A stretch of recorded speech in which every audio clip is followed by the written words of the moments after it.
আসসালামু আলাইকুম everyone, it's me আবি। আসলে সবাই ভালো আল্লাহর মতো আমি অনেক ভালো আছি। তো আবার কিছুদিন পরে চলে আসছি। আসলে মেন কথা ভিডিও বানাইতে ইচ্ছে করে না, যার জন্য এতদিন গ্যাপ চলে যায় মাঝখানে। যাই হোক, এটা ইগনোর করবেন। আজকে আমার টার্মক সিরিজের পরবর্তী পার্ট দেখবো, মানে 7 নম্বর পার্টটা, যেখানে আমরা প্র্যাকটিক্যালি আবার টার্মক সিরিজ যে টুলগুলো আছে সেগুলোর বিষয়ে দেখাবো, প্লাস প্র্যাকটিক্যাল ডেমো দেখাবো। আর বেশি দেরি নাই, আমাদের টার্মক সিরিজ শেষ করে দেবো, দেন তারপরে আমরা নতুন একটা সিরিজ চালু করবো আশা করি।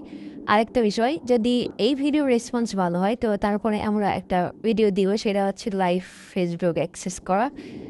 আর এটা শিখতে না অবশ্য এই ভিডিওতে 10+ লাইক, তারপরে কমেন্ট করে আর সাবস্ক্রাইব যেন আমাদের 200টা কমপ্লিট হয় সেটার দিকে খেয়াল রাখবেন আপনারা। যদি এটা কমপ্লিট হয়ে যায় তো পরবর্তী ভিডিও আপনারা লাইভ ফেসবুক হ্যাকিং এটা পাবেন, 100% গ্যারান্টি দিচ্ছি। চলুন বেশি দেরি না করে ভিডিও শুরু করা যাক। তবে হ্যাঁ, আগেই শুরু করবো না, তার একটা কারণ আছে। সেটা হচ্ছে অবশ্যই ভিডিওতে লাইক করেন, সাবস্ক্রাইব করে যেন টার্গেটটা পূরণ করে দেবেন, যাতে নেক্সট ভিডিওটা পাইতে পারেন। এটা আবার মনে করে দিলাম আপনাদের। যেন এবার শুরু করা যাক আমাদের আজকের টার্মুক সিরিজের 7 নম্বর পার্ট।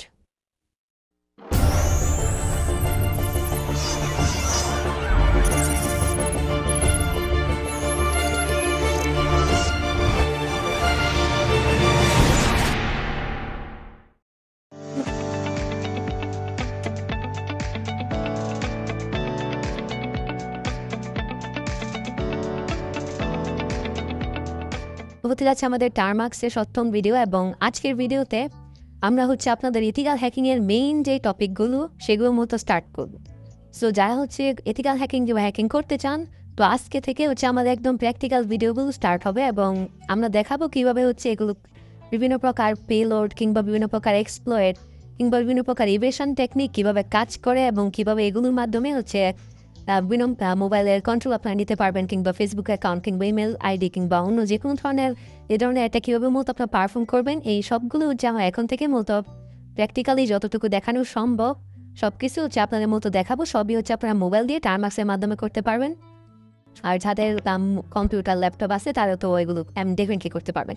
সো আজকের ভিডিওর মাধ্যমে আমাদের হচ্ছে প্র্যাকটিক্যাল টপিকগুলো স্টার্ট হবে, এবং আমরা হচ্ছে ধীরে ধীরে সকল কিছু আপনাদের পরবর্তী ভিডিওগুলো থেকে আলোচনা শুরু করব। সো আজকের ভিডিওতে আমরা হচ্ছে এগুলো নিয়ে একদম বেসিক আলোচনা করবো। শুধুমাত্র এক ভিডিও দেখে তো আপনি সকল কিছু করতে পারবেন না। আজকের ভিডিওতে আমরা জাস্ট একদম প্রসেসটা বোঝাবো যে কীভাবে হচ্ছে মূলত আপনারা এগুলো করবেন, এবং আস্তে আস্তে আরও পরবর্তীতে আরও ভিডিও আসবে যেগুলোর মাধ্যমে আরও বিভিন্ন অ্যাডভান্স টপিকগুলো আর ভালোভাবে বোঝানো হবে। সো আজকের ভিডিওর মাধ্যমে আমরা হচ্ছে আমাদের এথিক্যাল হ্যাকিংয়ের মেইন যে টুলটা আছে সেই টুলটার নাম হচ্ছে মূলত আমাদের মেটাস্প্লয়েট ফ্রেমওয়ার্ক। এটা মূলত টার্মার্কসে ইনস্টল করবো, এবং এটার মাধ্যমে কীভাবে আপনারা বিভিন্ন প্রকার পেলোড জেনারেট করতে পারেন কিংবা বিভিন্ন প্রকার রিভার্স শেল ক্রিয়েট করতে পারেন, সেগুলো মূলত আমরা আজকের ভিডিওতে শিখবো। তো আজকে হচ্ছে একদম বেসিক আমরা হচ্ছে মেটাস্প্লয়েট টেবল ইনস্টল করবো, এবং তার মাধ্যমে একটা আগে থেকে তৈরি করা পেলোড কীভাবে আপনারা সেট আপ করবেন সেটা মূলত আজকে দেখাবো। তাছাড়া মেটাস্প্লয়েট নিয়ে আমাদের আরেকটা ভিডিও থাকবে, সেটা হচ্ছে মূলত আমাদের যত অ্যাডভান্স বিষয়গুলো আছে এবং কীভাবে আপনারা এগুলো আরও ভালোভাবে ইউজ করতে পারবেন সেগুলো মূলত আলোচনা করবো। তাহলে চলুন আজকে ভিডিও স্টার্ট করা যাক। তো স্টার্ট করার আগে আমি আগে বলে দিচ্ছি, মেটাস্প্লয়েট টেবল ইনস্টল করার জন্য আপনাদের মিনিমাম হচ্ছে অন্তত 1 থেকে 2 GB স্পেস দরকার হবে, এবং এটার ইনস্টলেশন প্রসেস অনেক সময় সাপেক্ষ হবে। মিনিমাম 20 মিনিট সময় লাগবে। আমার ক্ষেত্রে এরকম 20 মিনিট সময় লেগেছিল। আপনাদের নেট যদি স্লো থাকে তাহলে আরও বেশি সময় লাগবে। সো আমার অলরেডি ইনস্টল করা আছে। আমি হচ্ছে আপনাদের প্রসেসটা আবার দেখাচ্ছি, কারণ হচ্ছে অলরেডি এটা ইনস্টল করতে অনেক সময় লাগে। সো আপনাদের সবার আগে হচ্ছে আপনাদের পিকেজি আপগ্রেড করে নেবেন। So PKG update and PKG upgrade, so এটা করে নেবেন। সো এটা করার পর আপনার এখান থেকে একটা রিপো ইনস্টল করতে হবে, যেটা হচ্ছে মূলত পিকেজি ইনস্টল unstable.repo। সো এটা আমার অলরেডি ইনস্টল করা আছে। সো বেসিক্যালি সাধারণ ক্ষেত্রে মোবাইলে আপনার যদি জাস্ট পিকেজি ইনস্টল মেটাস্প্লয়েট লিখেন তাহলে মেটাস্প্লয়েট ইনস্টল স্টার্ট হয়ে যায়, কিন্তু অনেক ক্ষেত্রে দেখা যায় এইভাবে মেটাস্প্লয়েট ইনস্টল করা যায় না, আমাদের হচ্ছে আনএবল টু লোকেট প্যাকেজ দেখায়। সো এই কারণে আমরা হচ্ছে গিটহাব থেকে সরাসরি আমরা মেটাস্প্লয়েট ইনস্টল করব। সো গিটহাব থেকে মেটাস্প্লয়েট ইনস্টল করার জন্য আপনাদের হচ্ছে এরকম রেপো, তাছাড়া হচ্ছে বিভিন্ন প্রকার প্রোগ্রামিং ল্যাঙ্গুয়েজ যেমন হচ্ছে রাবি, ক্ল্যাং এবং পাইথন, এই তিনটা হচ্ছে আপনাদের ইনস্টল করা থাকতে হবে। যেহেতু আমি এগুলো আগে আপনাদের ইনস্টল করা দেখিয়েছি, আমি এই কারণে ইনস্টল করলাম না। তো যারা হচ্ছে মধ্যে ভিডিওগুলো স্কিপ করেছেন তাদের আমি বলে দিচ্ছি, তাদের হচ্ছে মতো 3টা প্রোগ্রামিং ল্যাঙ্গুয়েজ মতো ইনস্টল করা থাকতে হবে। একটা হচ্ছে রাবি, ক্ল্যাং আর পাইথন। সো এই 3টা ইনস্টল করে তারপরে হচ্ছে আপনারা বাকি প্রসেসগুলো কন্টিনিউ করবেন। সো আমি আপনাদের একটা ইনস্টল করে দেখাচ্ছি। এপিকে ইনস্টল ক্ল্যাং, তারপর হচ্ছে আপনারা ওয়াই দিয়ে দিবেন, তাহলে এটা ইনস্টল হয়ে যাবে। তো এই ক্ল্যাংয়ের মতোই ঠিক এরকমভাবে আপনারা রাবি এবং পাইথন দুইটা ইনস্টল করবেন। তারপরে হচ্ছে আমরা মেনলি আমাদের গিট হাব মূলত আমরা ইনস্টল করব, মানে গিট হাব ইনস্টল না, মেটাস্প্লয়েটেবল ইনস্টল করবো গিট হাবের মাধ্যমে। সো এটা আমাদের ইনস্টল করার জন্য আমাদের এখান থেকে লিখতে হবে গিট ক্লোন, তারপর আপনারা লিখবেন https, তারপরে সেমিকোলন, তারপর // তারপর লিখবেন github.com, তারপর আপনারা এখান থেকে লিখবেন হচ্ছে গুস GUSHMAZUKO,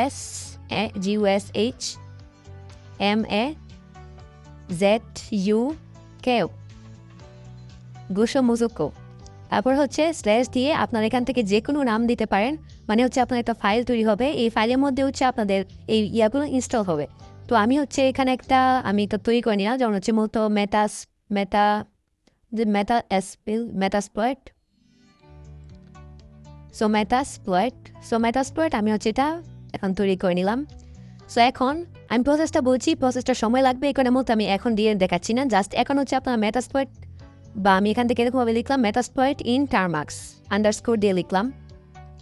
সো আপনারা এরকমভাবে আন্ডারস্কোর দিয়ে এন্টার প্রেস করবেন এবং দেখবেন আপনাদের গিটে ক্লোন হওয়া স্টার্ট হবে। সো গিটে যে সময় আপনাদের ক্লোন হওয়া কমপ্লিট হবে, আমি এটা ক্যান্সেল করে দিচ্ছি যেহেতু আমার এটা অলরেডি করা আছে, আপনারা জাস্ট এটা এন্টার প্রেস করবেন। তারপর আপনারা এলএসে যাবেন, তো এলএসে গিয়ে দেখবেন এখানে মেটাস্প্লয়েট ইন লিনাক্স টারমাক্স নামে আমাদের একটা ডিরেক্টরি ক্রিয়েট হয়ে গেছে। সো এই ডিরেক্টরিতে গিয়ে আপনাদের পরবর্তী প্রসেস মতো করতে হবে। তো সেটা করার জন্য আপনাদের এখান থেকে লিখতে হবে সিডি, তারপরে লিখবেন হচ্ছে মেটাস্প্লয়েট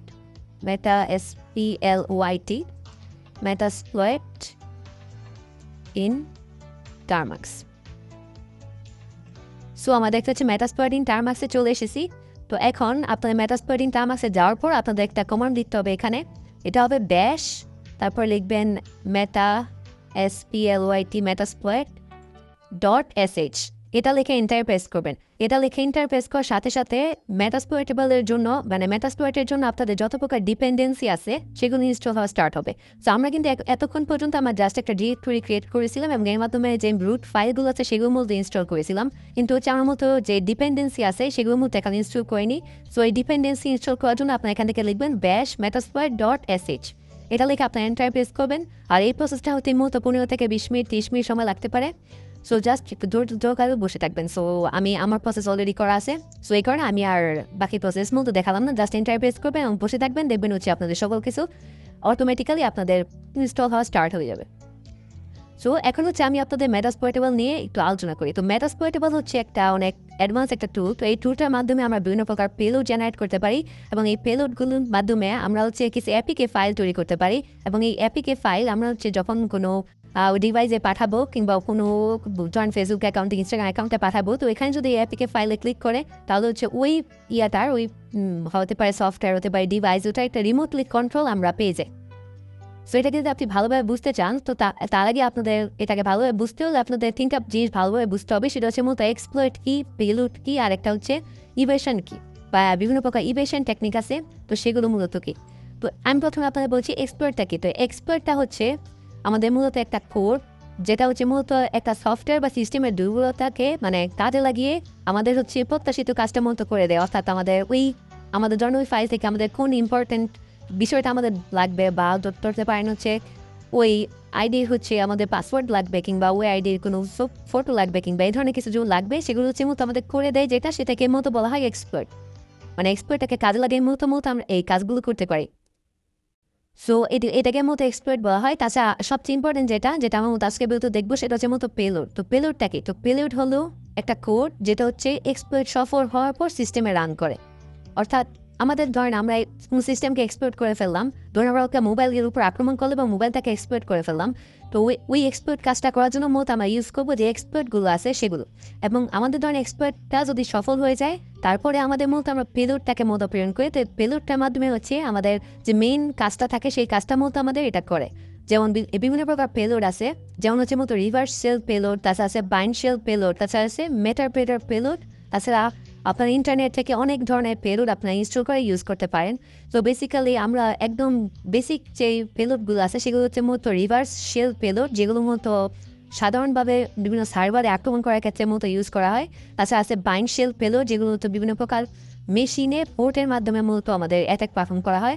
আরেকটা হচ্ছে মূলত আমাদের ম্যাটারপ্রেটার, যেটা হচ্ছে মূলত মোবাইলে কিংবা যে কোনো ইন্টারনেটের বিভিন্ন ইয়ার ক্ষেত্রে মূলত একটা ইন্টারনেট মানে একটা ইন্টারেক্টিভ শেলের মাধ্যমে মূলত আমাদের বিভিন্ন প্রকার হ্যাকিং পারফর্ম করা হয়।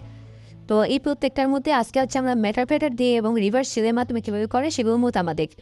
সো তারপর আমাদের থার্ড স্টেপ সেটা হচ্ছে মতো ইভেশন। তো ইভেশন হচ্ছে বিভিন্ন কৌশলের মাধ্যমে সিকিউরিটি সিস্টেম যেমন অ্যান্টিভাইরাস, ফায়ারওয়াল, আইডিএস কিংবা আইপিএসকে ফাঁকি দিয়ে এক্সপ্লয়েট কাপ বা পেলোডকে চালান। তো এই তিনটা প্রসেস যদি আপনাদের সঠিকভাবে হয়ে যায় তার মানে হচ্ছে আপনি ওটাকে ভালোভাবে এক্সপ্লোর করতে পারছেন, সেখানে আপনি পেলোডটাকে ভালোভাবে রান করতে পারছেন এবং ডিভাইসটাকে মতো ইভেট করতে পারছেন। অর্থাৎ আপনি ওই ডিভাইসের যেই কন্ট্রোলগুলো আছে সেগুলো হচ্ছে আপনি মোটামুটি রিমোটলি আপনি সেই কন্ট্রোলগুলো করতে পারবেন আপনার এই ডিভাইসে কিংবা ওই সফটওয়্যারে যে কোনো কিছু আপনার করতে পারবেন। সো এগুলো করা এত সহজ না, এসব ক্ষেত্রে আর অনেক কিছু আমাদের মতো ফাঁকি দিতে হয়, অনেক কাজ করতে হয়। তো আমি জাস্ট প্রসেসটা আপনাদের মতো দেখাচ্ছি, জাস্ট এডুকেশন পারপাস। এগুলো হচ্ছে মতো ইউজ করে আরও জটিল আছে, এত সহজ না এগুলো।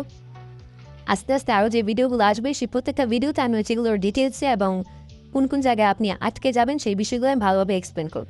সো আমাদের হচ্ছে মেটাসপ্লয়েটেবল ইনস্টল করা শেষ, আমি ধরলাম আপনার ইনস্টল করা শেষ। তো এখন হচ্ছে আপনাদের ইনস্টল করার পর আপনাদের এখান থেকে লিখতে হবে MSF কনসোল। সো আপনি MSF কনসোল লিখবেন, তাহলে হচ্ছে মেটাসপ্লয়েটেবলটা অন হওয়া স্টার্ট হবে। সো যেহেতু এটা অনেক বড় তাই এটার অন হতেও মূলত আমাদের অনেক বেশি সময় লাগবে। সো আমি হচ্ছে আমরা পরবর্তীতে কী কী প্রসেসগুলো করবো সেগুলো আমি তাইব বলে দিচ্ছি। আমাদের এই প্রসেসটা করার জন্য কোনো প্রকার রুট প্রিভিলেজের দরকার হয় না, কোনো প্রকার রুট প্রিভিলেজ ছাড়াই আমার মধ্যে এগুলো পারফর্ম করতে পারি। তাছাড়া হচ্ছে টার্মাক্সের মতো আমাদের যেই টার্মাক্সে আমাদের যে ইয়াটা আছে মানে আমাদের যে মেটাসপ্লয়েট আছে এটা মূলত অনেক ক্ষেত্রে স্টেবল হয় না, অনেক গুরুত্বপূর্ণ ফিচার মাঝে মধ্যে ক্ষেত্রে আনইনস্টল থেকে যেতে পারে। তাই এই কারণে আপনি বারবার আপনার প্যাকেজটা ইনস্টল করে রাখবেন এবং আপডেট করে রাখবেন যেন হচ্ছে প্রত্যেকটা প্যাকেজই মূলত আপনাদের ইনস্টল করা হয়। সো এগুলোর হচ্ছে আমাদের প্রসেস দেখতে পাচ্ছেন, আমাদের মেটাসপ্লয়েট ফ্রেমওয়ার্ক স্টার্ট হচ্ছে ঠিক এরকমভাবে মতো স্টার্ট হবে যদি আপনাদের ডিপেন্ডেন্সি ভালোভাবে ইনস্টল করা হয়ে যায়। সো দেখতে পাচ্ছেন আমাদের ইনস্টল হয়ে স্টার্ট হয়ে গেছে। তো আমরা যখন এটা ইনস্টল করবো তখন এটা অটোমেটিক্যালি আমাদের এই দেখতে পাচ্ছেন এখানে 2518টা এক্সপ্লয়েট, তারপরে হচ্ছে 1607টা পেলোড এবং 9টা ইভেশন টেকনিক হচ্ছে আমাদের মানে প্রি ইনস্টল থাকে আমাদের মেটাসপ্লয়েটেবলে। মানে এগুলো হচ্ছে আমরা অলরেডি ইনস্টল করেছি, সেগুলো ছাড়াও আমরা নিজেরাও হচ্ছে পেলোড তৈরি করতে পারি বিভিন্ন কাজ করার জন্য এবং হচ্ছে আমরা ইন্টারনেট থেকেও আমরা এরকম পেলোড আর অনেক ডাউনলোড করতে পারি। সো আমি যে কোনো একটা পেলোড যেটা হচ্ছে আমাদের অলরেডি অ্যান্ড্রয়েডে ইনস্টল আছে, সো আপনি জাস্ট এগুলো হেল্প দিয়ে আপনি হচ্ছে কোন বাটন দিয়ে মতো কী কী করতে হয় সেগুলো মতো আপনি দেখে নেবেন। আমি জাস্ট কীভাবে আপনারা একটা অ্যান্ড্রয়েড পেলোড ইউজ করবেন সেটা মতো দেখাচ্ছি। আমি জানি আপনাদের ক্ষেত্রে অনেকেরই কনফিউশন থাকবে, আপনি পরবর্তী ভিডিওগুলো দেখবেন তাহলে আপনাদের মেন কনফিউশনগুলো দূর হয়ে যাবে। সো আমি জাস্ট একটা কীভাবে আপনার মতো ইউজ করবেন একটা পেলোড আমি সেটা মতো দেখাচ্ছি, এগুলো কীভাবে খুঁজে বের করবেন এবং কীভাবে এগুলো আরও ভালোভাবে এফেক্টিভলি পারফর্ম করবেন সেগুলো হচ্ছে মতো পরবর্তী ভিডিওগুলোতে আলোচনা করবো। সো আমার এখনও টার্মিনাল এখন ওপেন হচ্ছে না, সেগুলো হতেও টাইম লাগবে।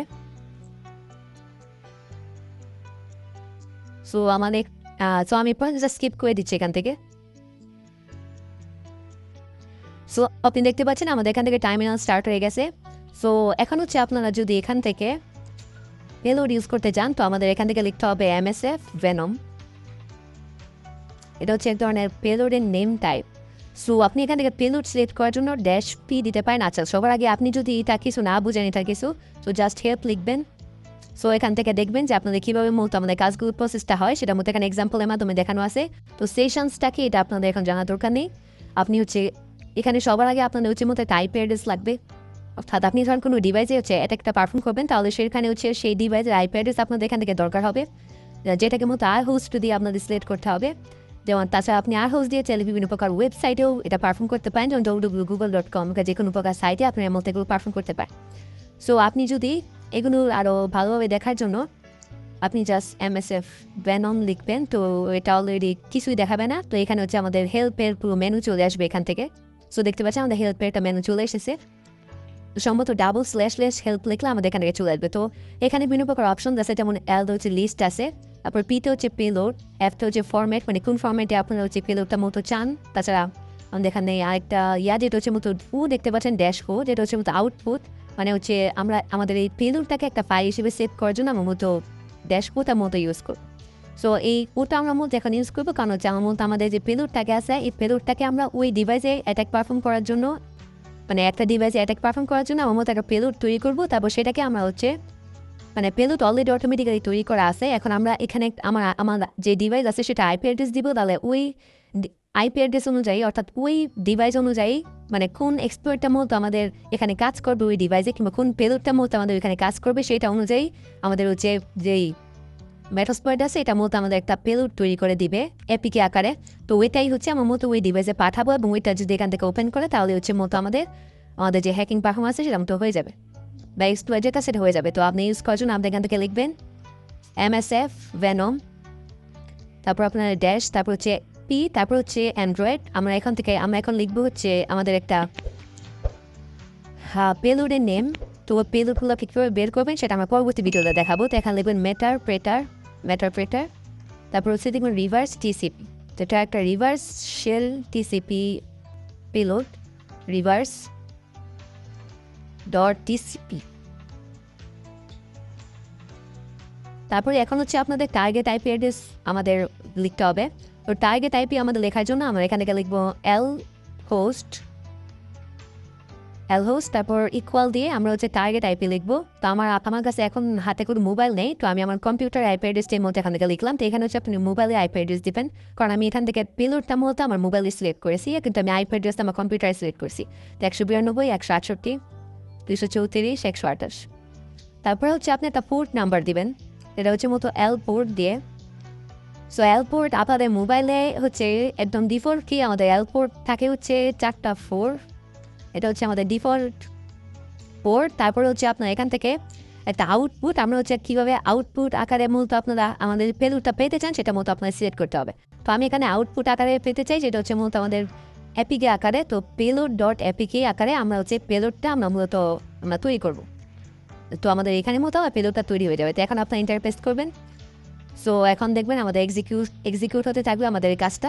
তো এক্সিকিউটে আমাদের মূলত একটা পেলোড আকারে একটা এপিকে ফাইল তৈরি হয়ে যাবে। সো ওই এপিকে ফাইলের মাধ্যমে মূলত আমরা এটাকে আমাদের কাঙ্ক্ষিত যে ডিভাইস, অর্থাৎ যে ডিভাইসে আমরা আইপি অ্যাড্রেস দিয়েছি ওই ডিভাইসে হচ্ছে মূলত আমাদের যে পেলোডটা আছে এটা মতো ইনস্টল হয়ে যাবে, এবং তারপর থেকে আমার মতো ওই ডিভাইসে অ্যাক্সেস পেয়ে যাবো যদি হচ্ছে ওই ডিভাইসের মতো আমাদের যে এপিকে ফাইলটা আছে সেটা মতো আমরা পাঠাই। সো আমাদের প্রসেস মতো এতটুকুই থাকবে। এতটুকুর মাধ্যমে আপনারা হচ্ছে কিউএর মতো পেলোডটাকে ইউজ করতে পারেন সেটুকু মতো আপনারা জেনে যাবেন। সো যেহেতু দেখতেই পাচ্ছেন ইনলয়েড পেলোড দেখতে পাচ্ছেন, আমার যেহেতু এটা মেটারপ্রেটার -reverse.ip। সো যেহেতু আমরা অলরেডি এরকম একটা পেলোড তৈরি করা আছে, তো এই কারণের মতো এরকম দেখাচ্ছে। তো দেখতে পাচ্ছেন আমাদের পেলোড.apk নামে একটা ফোল্ডার তৈরি হয়ে গেছে, এবং এখানের মাধ্যমে আমরা হচ্ছে চাইলে আমরা এই ধরনের পেলোড তৈরি করতে পারি। সো আমার মনে হয় না আমার কোনো এরর এখানে হয়েছে। সো সরি, আমার হচ্ছে এখানে একটা এরর হয়েছে। তো এখানে হচ্ছে আমরা হচ্ছে যেখানে reverse.tcp ছিল, তো এখানে হচ্ছে মূলত একটা আন্ডারস্কোর হবে। সো ডটের জায়গায় একটা আন্ডারস্কোর হবে। তো এখন যদি আপনি দেবেন তাহলে হচ্ছে দেখবেন যে আপনাদের একটা পেলোড.apk তৈরি হয়ে যাবে। তো এই পেলোড.apkটা আপনি কীভাবে মতো ইউজ করবেন এবং কীভাবে সেটা দিয়ে আপনার হচ্ছে বাকি কাজগুলো পারফর্ম করবেন সেগুলো আমরা পরবর্তী ভিডিওতে দেখবো। তো আজকে ভিডিওতে আপনি জাস্ট এই মেটাস্প্লয়েট ইনস্টল করে জাস্ট একটু সাধারণ কিছু ইউজ জেনে রাখুন। পরবর্তী ভিডিওতে আমরা কীভাবে রিভার্স শেল করতে হয়, TCP reverse shell, HTTP reverse shell এবং অ্যান্ড্রয়েডের সিকিউরিটি যেগুলো আছে সেগুলোকে কীভাবে বাইপাস করতে হয় সেগুলোর মতো পরবর্তী ভিডিওতে দেখাবো। সো আজকের জন্য এতটুকুই। যারা এখন চ্যানেলটিতে আছেন সাবস্ক্রাইব করবেন, লাইক করবেন, কমেন্ট আপনার মূল মতামত জানাবেন। তো দেখতেই পাচ্ছেন আমাদের যে পেলোডটা আছে এটা সাইজ হচ্ছে 10,236 বাইট, এবং পেলোড.apk নামে আমার এটা সেভ হয়ে গেছে। সো আপনাদের এতটুকু প্রসেস আপনারা করে নেবেন। তো বাকি প্রসেসটা আমার পরবর্তী ভিডিওতে দেখাবো।